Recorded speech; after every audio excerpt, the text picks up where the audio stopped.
मत्ती रचित सुसमाचार 9वां अध्याय।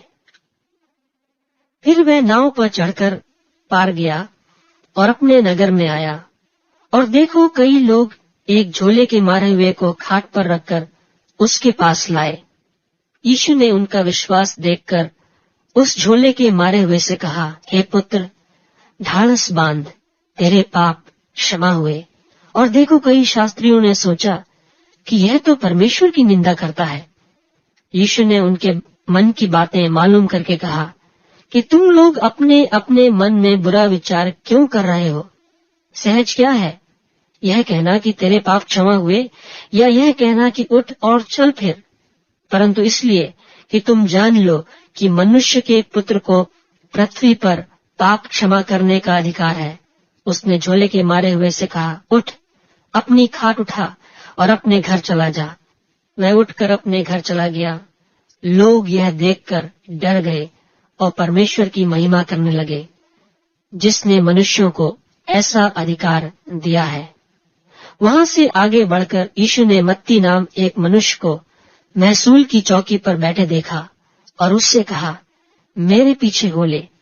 वह उठकर उसके पीछे हो लिया। और जब वह घर में भोजन करने के लिए बैठा तो बहुतेरे महसूल लेने वाले और पापी आकर यीशु और उसके चेलों के साथ खाने बैठे।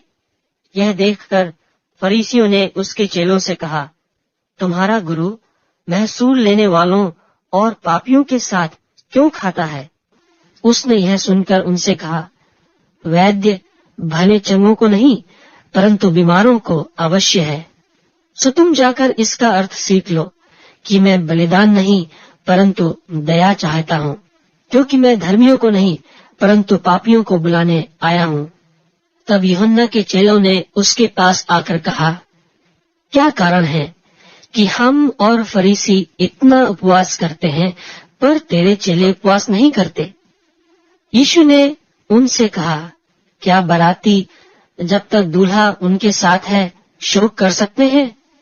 पर वे दिन आएंगे कि दूल्हा उनसे अलग किया जाएगा, उस समय वे उपवास करेंगे। कोरे कपड़े का पैबंद पुराने पहिरावन पर कोई नहीं लगाता, क्योंकि वह पैबंद पहिरावन से और कुछ खींच लेता है और वह अधिक फट जाता है। और नया दाखरस पुरानी मशकों में नहीं भरते, क्योंकि ऐसा करने से मशकें फट जाती हैं और दाखरस बह जाता है और मशकें नाश हो जाती हैं।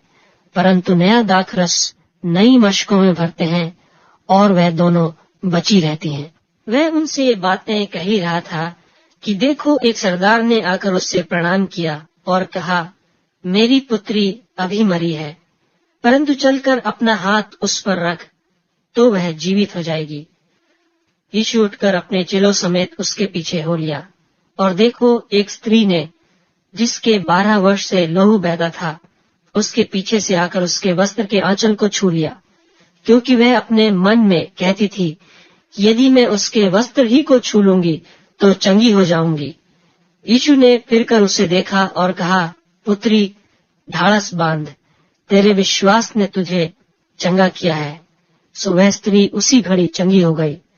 जब यीशु उस सरदार के घर में पहुंचा और बांसुरी बजाने वालों और भीड़ को हुल्लड़ मचाते देखा, तब कहा, हट जाओ, लड़की मरी नहीं पर सोती है। इस पर वे उसकी हंसी करने लगे। परंतु जब भीड़ निकाल दी गई तो उसने भीतर जाकर लड़की का हाथ पकड़ा और वह जी उठी। और इस बात की चर्चा उस सारे देश में फैल गई। जब यीशु वहां से आगे बढ़ा तो 2 अंधे उसके पीछे यह पुकारते हुए चले कि हे दाऊद की संतान, हम पर दया कर। जब वह घर में पहुंचा तो वे अंधे उसके पास आए और यीशु ने उनसे कहा, क्या तुम्हें विश्वास है कि मैं यह कर सकता हूँ? उन्होंने उससे कहा, हाँ प्रभु।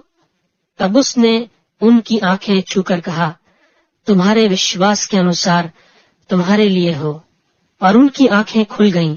और यीशु ने उन्हें चिताकर कहा, सावधान, कोई इस बात को न जाने। पर उन्होंने निकलकर सारे देश में उसका यश फैला दिया। जब वे बाहर जा रहे थे तो देखो लोग एक गूंगे को, जिसमें दुष्टात्मा थी, उसके पास लाए और जब दुष्टात्मा निकाल दी गई तो गूंगा बोलने लगा, और भीड़ ने अचंभा करके कहा कि इस्राएल में ऐसा कभी नहीं देखा गया। परंतु फरीसियों ने कहा, यह तो दुष्टात्माओं के सरदार की सहायता से दुष्टात्माओं को निकालता है। और यीशु सब नगरों और गांवों में फिरता रहा और उनकी सभाओं में उपदेश करता और राज्य का सुसमाचार प्रचार करता और हर प्रकार की बीमारी और दुर्बलता को दूर करता रहा। जब उसने भीड़ को देखा तो उसको लोगों पर तरस आया, क्योंकि वे उन भेड़ों की नाई जिनका कोई रखवाला न हो, व्याकुल और भटके हुए से थे। तब उसने अपने चेलों से कहा, पक्के खेत तो बहुत हैं, पर मजदूर थोड़े हैं। इसलिए खेत के स्वामी से विनती करो कि वह अपने खेत काटने के लिए मजदूर भेज दे।